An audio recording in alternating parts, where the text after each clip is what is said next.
எல்லோருக்கும் என்னுடைய அன்பு வழக்கத்தை தெரிவிச்சுக்கிறேன். தேவி பாகவதத்தோட முதல் அத்தியாயம் படி சொல்கிறேன்.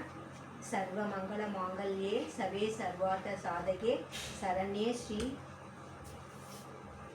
அம்பிகே தேவி நாராயணி நமோஸ்துதே.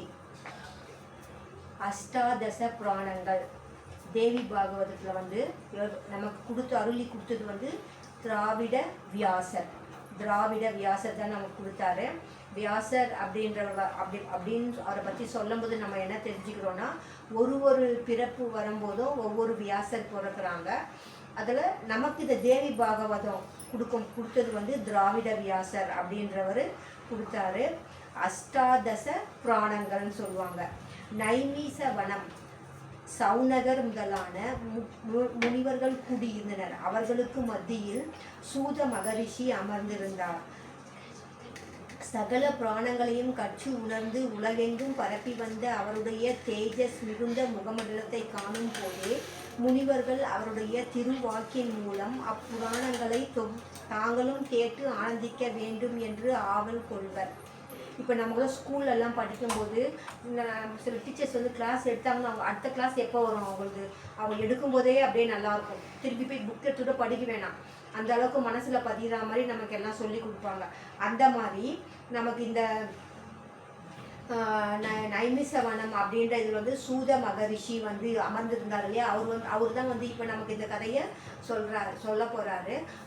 அவரை பார்த்த உடனே அங்கே இருந்த மற்ற எல்லா முனிவர்களுக்கும் அவரோட முகத்தில் இருக்கிற தேஜஸ்னால் என்ன, அந்த சில பேர் இந்த முகத்தை பார்த்தோன்னே விலகி போட்டு எனக்கு மனசே வரலப்பான்னு சொல்லுவாங்க இல்லையா, அது மாதிரி அவர் முகத்தை பார்த்தோன்னே இன்னைக்கு கண்டிப்பாக இவர் சொல்கிறதை பாகவதம் கதையை நம்ம கேட்டே தீரணும், அந்த இவர் நமக்கு ரொம்ப நல்லா புரிய வைக்கிற மாதிரி பண்ணுவார் அப்படின்னு சொல்லிட்டு ரொம்ப விருப்பத்தோடு எல்லாருமே உட்காந்துட்டு கேட்க ரெடி ஆகுறாங்க. சூத முனிவரை பார்த்து சௌனகர் பணிவோடு கேட்டார். மகரிஷி, சகல பிராணங்களையும் கற்று உணர்ந்தவராக இருக்கின்றபடியால் தாங்கள் புண்ணிய புருஷராக விளங்குகிறீர்கள். நாங்கள் செய்த புண்ணிய வசத்தால் தாங்கள் இங்கு வந்திருக்கிறீர்கள். இப்பூமியில் பிறந்தவர்கள் செவிகளை பெற்றிருந்தாலும் இறைவன் மகிமையை எடுத்து கூறும் புண்ணிய சரித்திரங்களை கேட்காது இருப்பார்களேயானால் அவர்கள் காதிருந்தும் காதில்லாமல் இருக்கின்ற சர்ப்பங்களுக்கு ஒப்பாவார்கள். நாக்கினால் ஒருவன் சுவைகளை உணர்ந்து புசித்து ஆனந்தம் அடைவது போல் சாதுக்கள் இறைவனை பற்றிய மகிமைகளை கூறும் புண்ணிய வாக்கியங்களை கேட்டு ஆனந்திக்கிறார்கள் அப்படின்னு சொல்கிறாங்க. இப்போ நம்ம அறுசுவை உணவு வைக்கிறோம் அப்படின்னா, ஒரு இடத்துக்கு போகிறோம், ஒரு ஹோட்டலுக்கு போகிறோம், கெஸ்ட் வீட்டுக்கு போகிறோம், ஃப்ரெண்டு வீட்டுக்கு போகிறோம், ரிலேஷன் வீட்டுக்குலாம் போகிறோம். அப்படி போகும்போது இவங்க வீட்டில் போனால் இவங்க வீட்டு இந்த ஐட்டம் ரொம்ப நல்லா செய்வாங்க, இந்த ஹோட்டலில் இந்த ஐட்டம் ரொம்ப ஃபேமஸாக ரொம்ப நல்லாயிருக்கும், போனால் அதை மிஸ் பண்ணாமல் அதை சாப்பிடாம வரமாட்டோம் அப்படின்னு சொல்லிட்டு சொல்லுவோம் இல்லையா. அதை போல தான் இவர் இந்த சாது முனிவர் இவர் சொல்லக்கூடிய ஒரு கதையை கேட்கும்போது அறுசுவை வச்ச நமக்கு பிடிச்ச உணவுகளை நம்ம சாப்பிட்ற மாதிரி அவர் சொல்லக்கூடிய கதை புராண கதை அவ்வளோ விறுவிறுப்பாகவும் ரொம்ப நல்லாவும் இருக்கும் அப்படின்னு சொல்லிட்டு எல்லாரும் ஆனந்தமாக சந்தோஷமாக கொண்டாடுறாங்க. இக்கலியிலே மூர்க்கர்களுக்கு வேட்டையாடுதல், சூதாடுதல், பிறரை பற்றி அபவாதங்கள் கூறல், பகல் பொழுதெல்லாம் தூங்கல், பெண்களுடன் கூடியிருத்தல், அகந்தையோடு இருத்தல், ஆடல் பாடல்களில் ஈடுபடல் போன்று பலவாறாக பொழுது கழிய வேண்டுமென இருக்கிறது. பண்டிதர்களுக்கோ சாஸ்திரம் மூலம் பொழுது கழிய வேண்டும். மிகவும் புண்ணியத்தை தரக்கூடியதும் தேவியை பற்றி விவரிப்பதுமாகிய பாகவதம் 5ஆம் வேதம் என்று சொல்லத்தக்க 4 வேதங்கள் சொல்கிறாங்க இல்லையா, ரிக், யஜுர், சாமம், அதர்வனம் சொல்லுவாங்க. அதில் 5ஆவது வேதத்தை எதை சொல்கிறாங்கன்னா, நம்ம தேவி பாகவதத்தை 5ஆவது வேதம் அப்படின்னு சொல்லிட்டு சொல்கிறாங்க. இப்போ ஒரு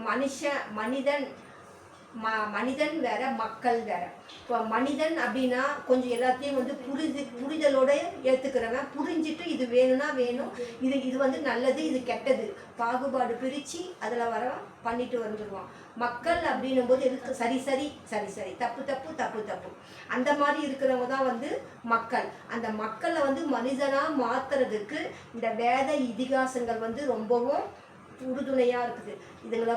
இதில் வரக்கூடிய சின்ன சின்ன எல்லாம் நம்ம பொறுமையாக எல்லாம் கேட்டு வாழ்வியலோட ஒத்து பார்த்து நம்ம எப்படி மாறிக்கணும். இதை மாதிரி நடந்ததால் அவங்களோட இதில் வந்து இதை மாதிரி நடந்துச்சு. அப்போ நமக்கு வந்து அந்த மாதிரி ஒரு சூழ்நிலை வர வச்சுக்கக்கூடாது. வந்தாக்கா நம்ம எப்படி நடந்துக்கணும் அப்படின்றத வந்து நம்ம அந்த புரிதலோட வரும்போது நம்ம என்னவாயிரும், மக்கள்லேருந்து மனிதர்களாக ஆரம்பிச்சிடுறோம். அதை மாதிரி இவங்க வந்து முனிவர்களை எடுத்துக்கணும்னா அவங்க வந்து என்ன பண்ணுவாங்க, சாப்பிட்றது, தூங்குறது, விளையாடுறது, களியாட்டங்கள் கொண்டாடுறது, பெண்களோட கூடி இருக்கிறது, அந்த மாதிரியெல்லாம் செய்வாங்க மக்கள். ஆனால் முனிவர்கள் அவங்களோட பொழுதுபோக்கு என்னன்னா, அவங்க விண்ணியமாக புண்ணியத்தை தரக்கூடியதும் தேவியை பற்றிய விவரிப்பதும் ஆகிய பாகவதங்கள், அப்புறமேட்டு வந்து நல்ல புராண கதைகள், வேதங்கள், இது எல்லாத்தையும் வந்து எல்லாருக்கும் எடுத்து சொல்கிறது தான் வந்து இவங்களோட வேலையாக இருக்குது. அதை மாதிரி சொல்லும் போது தான் நம்மளோட தேவி பாகவதத்தை வந்து சொல்கிறாங்க. தேவி பாகவதத்தை வந்து என்னன்னு சொல்லுவாங்கன்னா 5வது வேதம். இதை கேட்டு வந்து நம்ம இவருடைய திருவாக்கினால நம்ம கேட்கும்போது ரொம்ப கொடுத்து வச்சுக்கணும். ரொம்பவும் சந்தோஷமாக நல்லா இருக்கும். இவர் வாய் மூலமா நம்ம கேட்கும்போது ரொம்ப நல்லா இருக்கும் அப்படின்னு சொல்லிட்டு ரொம்ப சந்தோஷமாக இருக்குது அப்படின்வாங்க. இப்போ வந்து ஊர்லெல்லாம் வந்து பாரதம் சொல்லுவாங்க. இந்த காலம், இந்த வெயில் காலம் வந்துட்டாலே ஸ்கூல்லாம் லீவு விடும்போது அங்கங்கே பாரத கதை சொல்லுவாங்க. சொல்லும்போது இந்த இடத்துல இவங்க பாரதம் சொல்கிறாங்களா, அது ரொம்ப நல்லாயிருக்கும். இவங்க சொல்கிறாங்களா, அது பரவாயில்ல. அதை மாதிரி இருக்கும் இல்லையா. மாதிரி ஒரு சிலரோட பாரத கதைகள் வந்து நம்மளை ஈர்க்கும். போயிட்டு கேட்கணும், பண்ணணும்னு சொல்லிட்டு போவோம் இல்லையா. அதை மாதிரி தான். ஏன்னா போன வருஷம் அதுக்கு முன்னாடி வருஷம் வந்து ஆரணியில் வந்து பாகவதம் சொன்னாங்க, ரொம்ப நல்லா இருந்தது. அது அதே மாதிரி லைவ் பண்ணாங்க. நாங்கள் இந்த ஃபோன்லலாம் எல்லாம் பார்த்தோம், ஆன்லைனில் லைவில் பண்ணோம். ஒரு சின்ன பையன் தான், அவன் மிஞ்சி போனால் ஒரு 30 வயசுக்குள்ள தான், 30-35 வயசுக்குள்ள. அவ்வளோ அருமையாக, அவ்வளோ சூப்பராக, ரொம்ப நல்லா சொன்னான்.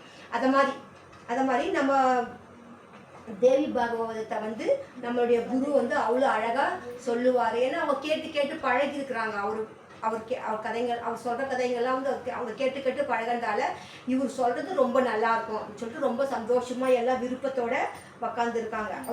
அவர் மூலயமா கேட்குறது வந்து அமிர்தத்தை சாப்பிட்டா மாதிரி அப்படின்னு சொல்லிட்டு இருக்கிறாங்க. நரை, திரை, மூப்பு ஆகிய 3ம் போகுமே அன்றி முக்தி கிடைப்பதில்லை. பாகவதத்தை கேட்பதன் மூலம் உலக பந்தத்தில் இருந்து விடுபட்டு முக்தியை அடையலாம். நீங்கள் எண்ணிறந்த யாகங்கள் செய்தும் மனம் சாந்தி அடையவில்லை. அதாவது ஜனன மரணமாகிய சம்சார துக்கத்தில் இருந்து விடுபடாது இருக்கின்றோம். யாகத்தால் சொர்க்கத்தை அடைந்தாலும் அந்த பலனை அனுபவித்த பின்னர் மீண்டும் பிறவியை அடைய வேண்டும். ஆகவே முக்தியை தரக்கூடிய பாகவதத்தை தங்கள் மூலம் கேட்க விரும்புகின்றோம், எங்களுக்கு அருள வேண்டும் அப்படின்னு சொல்லிட்டு எல்லா முனிவர்களும் வந்து அவர்கிட்ட கேட்குறாங்க. மரணம், ஜனனம் அப்படின்றது வந்து இயற்கையில் ஒரு நியதி இல்லையா.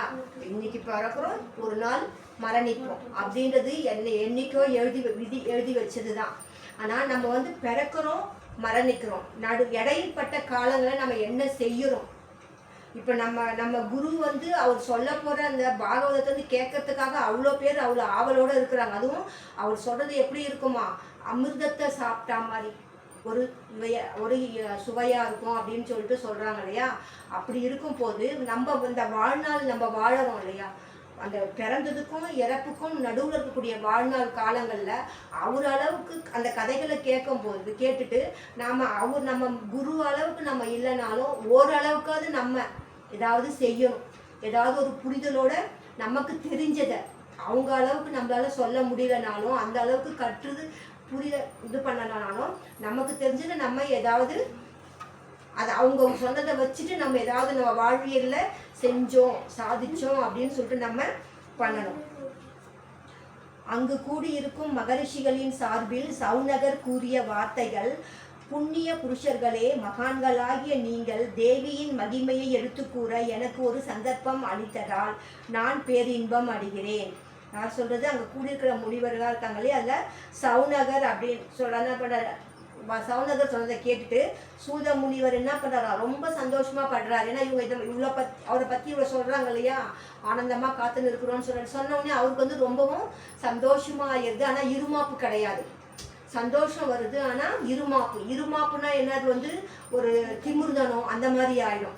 என்னை தவிர என்னை விட்டா யாரும் இல்லை பாகவதம் சொல்கிறதுக்கு, நான் சொல்கிறது தான் என்னை மாதிரி யாரும் அந்த மாதிரி திமிர்தனம் இருமாப்பு இல்லாமல் ஒரு சந்தோஷத்தோட விருப்பத்தோட நான் சொல்ல போகிறேன் அப்படின்னு சொல்லிட்டு அவர் வந்து ரொம்ப சந்தோஷமாக இருந்து, எனக்காக நீங்கள் இவ்வளோ பேர் வந்து இவ்வளோ காத்துட்டு இருக்கிறீங்களே, தேவியோட மகிமையை எடுத்து கூறணும் அப்படின்னு சொல்லிட்டு ஒரு சந்தர்ப்பத்தை நீங்கள் எனக்கு அளித்ததால், இந்த ஒரு சின்ன சந்தர்ப்பத்தை எனக்கு நீங்கள் கொடுத்ததை எனக்கு ரொம்ப சந்தோஷமாக நான் அதை ஏற்றுட்டு நான் உங்களுடைய விருப்பத்தை நான் பூர்த்தி செய்கிறேன் அப்படின்னு சொல்கிறாரு. சகல வேதங்களுக்கும் அர்த்த சம்மதமாயும் சகல சாஸ்திர சம்மதமாயும் ஆகமங்களுக்குள் உத்தமமாயும் தேவியின் திருநாமத்தால் பிரசித்தி பெற்றதாயும் விளங்கும் ஸ்ரீ தேவி புராணத்தை உங்களுக்கு சொல்கிறேன். வியாச முனிவரால் இயற்றப்பட்ட அது 1,20,000 ஸ்லோகங்களை கொண்டது. எத்தனை ஸ்லோகம் தான் இது? 1,20,000 ஸ்லோகம் இருக்குது இந்த தேவி பாகவதத்தை. இது வந்து இயற்றது யாரு? வியாச முனிவர். வியாச முனிவரால் இயற்றப்பட்ட புராணங்கள் மொத்தம் 18. அவை மகாரத்தை முதல் எழுத்தாக கொண்ட புராணங்கள் 2. அடுத்து பகாரத்தை முதல் எழுத்தாக கொண்டது வந்து 2. அடுத்து பிரகாரத்தை முதல் எழுத்தாக கொண்டது வந்து 3. வகாரத்தை முதல் எழுத்தாக கொண்ட புராணங்கள் 4. மற்றும் 7 புராணங்களும் முறையே ஆ, நா, பா, லிங், கா, கு, ஸ்கா ஆகிய எழுத்துக்களை முதல் எழுத்துக்களாக கொண்டவை. மத்திசம், மார்கண்டேயம், பவிஷ்யம், பாகவதம், பிரம்மம், பிரம்மாண்டம், பிரம்ம கைவர்தனம், வாமனம், வாயவ்யம், விஷ்ணு வராகம், அக்னி, நாரதீயம், பத்மம், லிங்கம், காருடம், கூர்மம், ஸ்காந்தம் என்று 18. இந்த 18 வியாசரால இயற்றப்பட்டது. மத்தியச புராணம் 14,000 ஸ்லோகங்களை கொண்டது. மகா அற்புதமான மார்கண்டேய புராணம் 9,000 ஸ்லோகங்களை கொண்டது. பவிஷ்ய புராணம் வந்து 14,500 ஸ்லோகங்களை கொண்டது. மிகவும் புண்ணியமாக கருதப்படக்கூடிய பாகவத புராணம் வந்து 18,000 ஸ்லோகங்களை கொண்டது. பிரம்ம புராணம் வந்து 10,000 ஸ்லோகங்களையும், பிரம்மாண்ட புராணம் வந்து 12,100 ஸ்லோகங்களையும் கொண்டதாக இருக்குது. இதை மாதிரி அவர் எழுதின ஒவ்வொரு புராணங்களும் இத்தனை ஸ்லோகங்களை கொண்டு இருக்குது அப்படின்னு சொல்லிட்டு சொல்லியிருக்கிறாங்க. சொல்லிட்டு சொல்கிறார். சொன்னதுக்கப்புறம் முனி சேஷர்களே, இந்த புராணங்கள் 18க்கும் உப புராணங்கள் சொல்லப்பட்டுள்ளன. இந்த புராணங்கள் எல்லாம் இருக்குது இல்லையா? இப்போ நம்ம எதுவெல்லாம் பார்த்தோம்? 100 ஸ்லோகங்களை கொண்டதாகவும் பிரம்ம கைவர்தனம் 18,000 ஸ்லோகங்கள், வாமன புராணம் 16,000 ஸ்லோகங்கள், வாயு புராணம் 24,000 ஸ்லோகங்கள், விஷ்ணு புராணம் 23,000 ஸ்லோகங்கள், வராக புராணம் வந்து 24,000, அக்னி புராணம் வந்து 16,000, நாரத புராணம் வந்து 25,000, பத்ம புராணம் வந்து 55,000, லிங்க புராணம் வந்து 11,000, கருட புராணம் வந்து 19,000, கூர்ம புராணம் 17,000 அப்படின்னு சொல்லிட்டு இந்த ஸ்லோகங்களே இருக்குது. மிகவும் ஆச்சரியகரமான ஸ்கந்த புராணம் வந்து 81,000 ஸ்லோகங்களை உடையது. இந்த இருக்கிற எல்லா புராணங்கள்லேயே ரொம்பவும் ஆச்சரியமான புராணம் எதுனா ஸ்கந்த புராணம். அது வந்து எத்தனை ஸ்லோகங்கள்? 81,000 ஸ்லோகங்களை கொண்டு இருக்குது. அதனால இவர் நம்ம குருநாதர் என்ன சொல்றாரு? முனிவ சிரேஷ்டர்களே, இந்த புராணங்களில் 18க்கும் உப புராணங்கள் சொல்லப்பட்டிருக்குது. சனந்தகுமாரன், நரசிம்மம், நாரதீயம், சிவம், துர்வாசம், காபிலம், மானவம், அவனசம், வாருணம், காளிகாயம், சாம்பவம், நந்திகேஸ்வரம், சௌரம், பராசரியம், ஆதித்யம், மகேஸ்வரம், பாகவதம், வாசிஷ்டம் ஆகிய இந்த 18 தான் உப புராணங்கள். இந்த புராணங்கள் இப்போ முதல்ல இத்தனை ஸ்லோகங்கள் சொன்னோம் இல்லையா? இது எல்லாத்துக்கும் உப புராணங்கள் இருக்குது.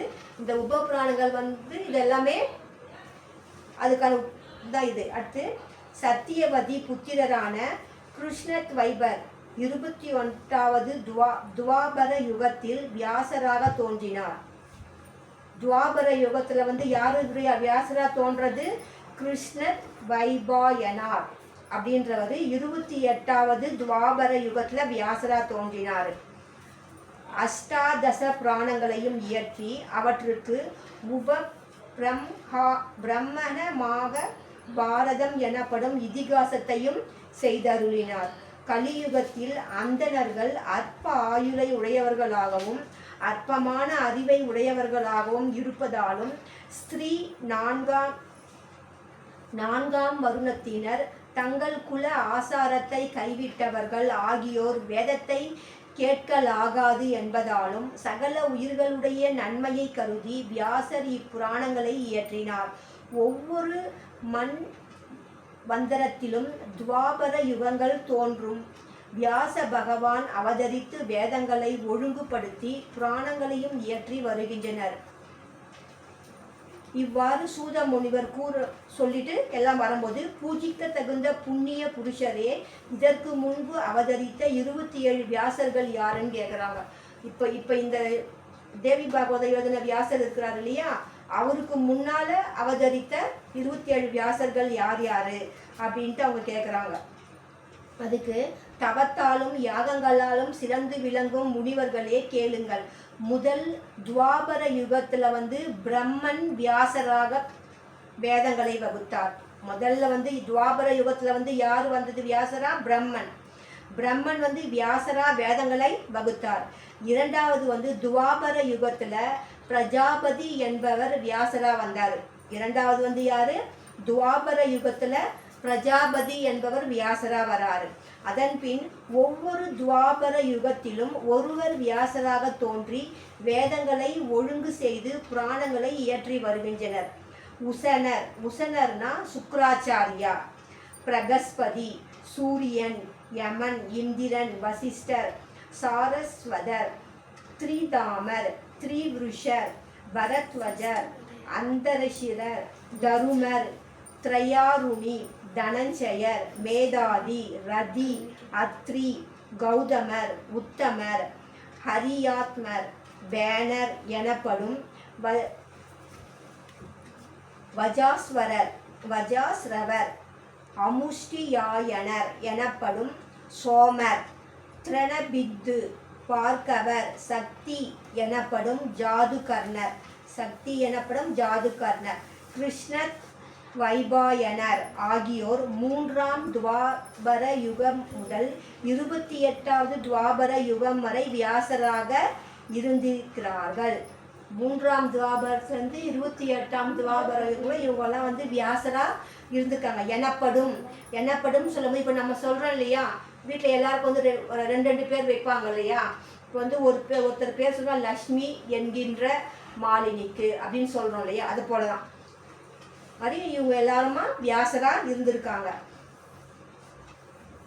வியாச முனிவராலேயே மிக புண்ணியமாக கருதப்படும் இத்தேவி பாகவதம் இயற்றப்பட்டது. இப்புராணம் சிரவணத்தால் மோட்சத்தை அடைவதோடு இகத்திலே சகல சௌபாக்கியங்களையும் ஒருவன் பெறுகிறான். மங்களகரமான இப்புராணத்தை வியாசர் மிகுந்த வைராக்கியத்தோடு கூடினவராயும் மகாத்மாவாகவும் விளங்கும் தம்முடைய புத்திரரும் அரணியில் தோன்றியவருமான சுகருக்கு உபதேசித்தார். அதில் யார்? வியாசரோட பிள்ளை யார்? புத்திரர்னு தம் புத்திரன அரணி. அந்த அவருடைய புத்திரர் வந்து யாரோ எதில் தோன்றினாரு? அரணியில் தோன்றியவருமான சுகர். இந்த வியாசரோட வாரிசியார் இதில் சுகர். அவர் தான் வந்து என்ன சொல்கிறாரு, இப்போ இந்த தேவி பாகவதத்தை வந்து வியாசர் எழுந்த வந்து சுகர்ன்றவர் தான் உபதேசிக்கிறாரு. சுகர் வந்து யாருன்னா வியாசரோட புத்திரர். இவர் வந்து எப்படி தோன்றினாருன்னா அரணியில் தோன்றியவருமான சுகர். அப்போது புண்ணிய வசத்தால் நானும் அருகே இருக்க இதை கேட்டேன். ஹே முனி சிரேஷ்டர்களே, பாபங்கள் செய்தவனும் வேதங்களில் கூறப்பட்டுள்ள தர்மங்களை செய்யாதவனும் தங்கள் குல ஆசாரத்தை கைவிட்டவனும், இது ரொம்ப முக்கியம். இப்போ இருக்கிற காலகட்டத்தில் கடவுள் இல்லை, இதை பண்ண மாட்டோம், அதை செய்ய மாட்டோம், நாங்கள் இப்படி தான் இருப்போம், அப்படி தான் இருப்போம். இப்போ இருக்கிற இளைஞர்கள் எல்லாருமே இருக்கிறாங்க. ஆனால் இதில் என்ன முக்கியமாக இருக்குதுன்னா, பாபங்கள் செய்தவனும் வேதங்களில் கூறப்பட்டுள்ள தர்மங்களை செய்யாதவனும். நான் வேதப்படி தான் நடப்பேன், வேதத்தில் இப்படி தான் இருக்குது, அவனுங்க சொல்லிட்டானுங்க இப்படி செய்யணும்னு சொல்லிட்டு அவசியம் இல்லை. ஆனால் நம்ம அதுக்கப்புறம் நம்ம வீட்டுங்களில் ஏதாவது ஒரு நடக்கும் போது அப்போ தோணும், அவங்க சொன்னாங்களே அப்போ அதை செய்யவே இல்லை நம்ம அப்படின்னு சொல்லி. அதை தான் குல வழக்கங்கள் சொல்லுவாங்க. என்னது குல வழக்கங்கள், நமக்கு மூதாதையர்கள் செஞ்சுருக்குறாங்க இல்லையா அது. நாமளாம் வந்து இப்போ நம்ம வந்து படிக்கிறோம், பசங்களை ஸ்கூலுக்கு படிக்க வைக்கிறோம், ஒரு தலைவருங்க பேரையும் வந்து சொல்லிக் கொடுப்போம். சுதந்திரம் வாங்கி கொடுத்தவங்க இவங்க, போராடினவங்க இவங்க சொல்லுவோம். நெக்ஸ்ட் வந்து வெளிநாட்டில் இருந்தவங்களும் கூட இப்போ பில் கிளின்டன் இவங்க பேர் நம்ம பசங்க எல்லாமே சொல்லுவாங்க. இப்போ நாட்டிட்டை இங்கிலீஷ் எடுத்தோம்னா அதில் இருக்கிற கதை எல்லாமே தெரியும். அயல் நாட்டில் இருக்கிறவங்களோட கதையை தெரிஞ்சுக்கிற நம்ம பசங்க நம்ம நாட்டில் இருக்கிற நம்முடைய இதிகாச புராணங்களை பற்றி அந்த அளவுக்கு தெரியாது, அதில் இருக்கிறவங்களோட பேரே சரியாக தெரியாது. இப்போ நம்ம பசங்களுக்கு பேர் வைக்கிறோன்னாலே அந்த ஒரு பேர் வைக்கிறோன்னா அந்த பேரில் வந்து என்ன சிறப்பு இருக்குன்னு பார்க்கணும். அந்த பேரை வச்சுட்டோம்னா அந்த குழந்தைங்க அந்த பேரில் இருக்கிற மாதிரி அவங்க இருக்கணும். அதனால் அந்த பேரோட வாழ்நாள் எவ்வளோ, அந்த பேரில் வந்து பேரை வச்சுட்டு இருந்தவங்கலாம் எப்படி இருந்தாங்க, எப்படி சாதிச்சாங்க, எப்படி புகழோடு இருந்தாங்க அப்படின்றதெல்லாம் பார்த்து தான் பேர் வைப்பாங்க. அதனால தான் மூதாதையோட பேர்கள் நமக்கு முன்னாடி இந்த தலைமுறை இந்த பெரியவங்களோட பேரில் வந்து நம்ம பசங்களுக்கு அப்படியே வைப்பாங்க. அவங்கள மாதிரி இவங்க இருக்கணும், பொறுமையில் இவங்கள மாதிரி இருக்கணும் அப்படின்னு சொல்லிட்டு பேருங்களை வைப்பாங்க. அதனால தான் நம்ம கடவுள் பேர்களையும் வேற யார் பேரையோ சொல்லி கொடுக்கறதுக்கு முன்னால் நம்ம குழந்தைங்களுக்கு ஃபஸ்ட்டு குழந்தை பிறந்தோடனே ஃபஸ்ட்டு குலதெய்வம் பேர் தான் ஏதோ காதில் தான் சொல்லணும் அப்படின்னு சொல்லிட்டு சொல்லுவாங்க. அது மாதிரி நம்ம குடும்ப சந்ததிகளோட குறைஞ்சபட்சம் ஒரு 5 தலைமுறை இல்லை 3 தலைமுறை பேராவது பசங்களுக்கு தெரிஞ்சிருக்கணும். அதை முதல்ல நம்ம சொல்லி கொடுத்துடணும். இப்போ நான் இருக்கிறேன் அப்படின்னா, இப்போ என்னோட அப்பாவோட ஜெனரேஷன்னா எங்கள் அப்பாவுக்கு அப்பா, எங்கள் தாத்தா, அவருக்கு அப்பா, அது மாதிரி அவங்கவுங்களோட பேர் அதுதான் முக்கியம் ரொம்ப நம்ம குழந்தைங்களுக்கு. அவங்களோட அதை தெரியாமல் மற்ற எல்லாத்தையும் தெரிஞ்சு வச்சுட்டு என்ன பண்ணுறது.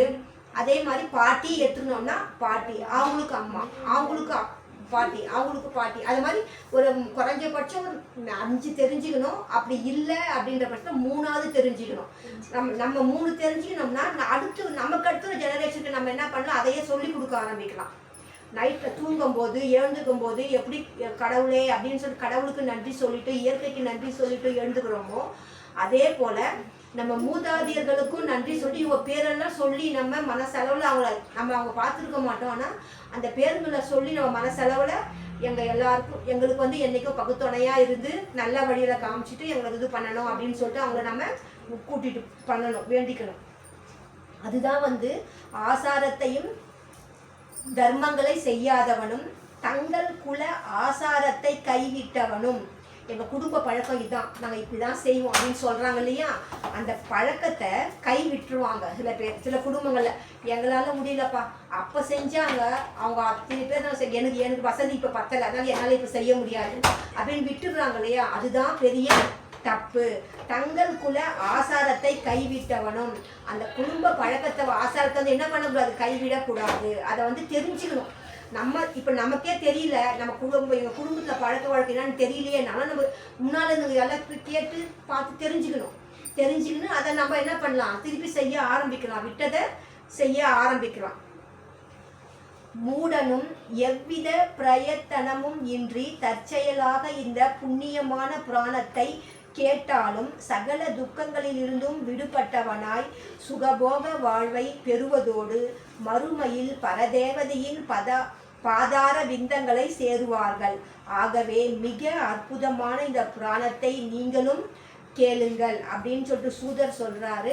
இப்போ சூதர் சொல்கிறத வந்து நான் வந்து இவங்க எல்லாருக்கும் வந்து யூடியூப் வாயிலாக வந்து இந்த புராணத்தை சொல்லி படித்து காமிக்கிறேன். இப்போ இதில் வந்து முதல்ல வந்து சூதர் வந்து இந்த கதையை வந்து விவரிக்க ஆரம்பிக்கிறாரு. இதான் முதல்து. ரெண்டாவது வந்து நாங்கள் ஆல்ரெடி வந்து இது அன்றைக்கி நாங்கள் பண்ணோம், அது வந்து யூடியூப்பில் வந்து போடாமல் இதுவாகிடுச்சு. திருப்பி முதல் அத்தியாயம் போடுறோம். ஆனால் 2வது அத்தியாயம் போட்டாச்சு ஆல்ரெடி. இப்போ முதல் அத்தியாயம் இதை போட்டதுக்கப்புறம் அதை கேட்டதுக்கப்புறம் 2வது அத்தியாயம் கேட்டோம்னா நமக்கு வந்து ஈஸியாக கதை புரிய ஆரம்பிச்சிடும். நாரதர் உபதேசம் சொல்லிட்டு 3வது அத்தியாயம் வந்து நாயகனை சபித்த லக்ஷ்மி. ஏன்னா அதில் கேட்பாங்க இல்லையா, சூதர்கிட்ட கேட்குறாங்க எதுக்காக வந்து நாராயணனோட தலையை வந்து எதுக்காக வெட்டினாங்க அப்படின்னு சொல்லிட்டு கேட்குறாங்க. அவங்க நம்ம முனிவர்கள்லாம் கதை கேட்கும்போது அவங்க கேட்குறாங்க எதுக்காக வெட்டினாங்க அந்த விவரத்தை சொல்லுங்கன்ட்டு கேட்குறாங்க. அதுதான் 3வது. இதை வந்து நான் நாளைக்கா உங்களுக்காக இது பண்ண ஆரம்பிக்கிறேன். மிக்க இதை கேட்டு இதை புரிஞ்சிக்கிற அவங்களுக்காக ரொம்பவும் நன்றி. அடுத்த அத்தியாயத்தில் உங்களை நான் சந்திக்கிறேன். பாருங்கள்.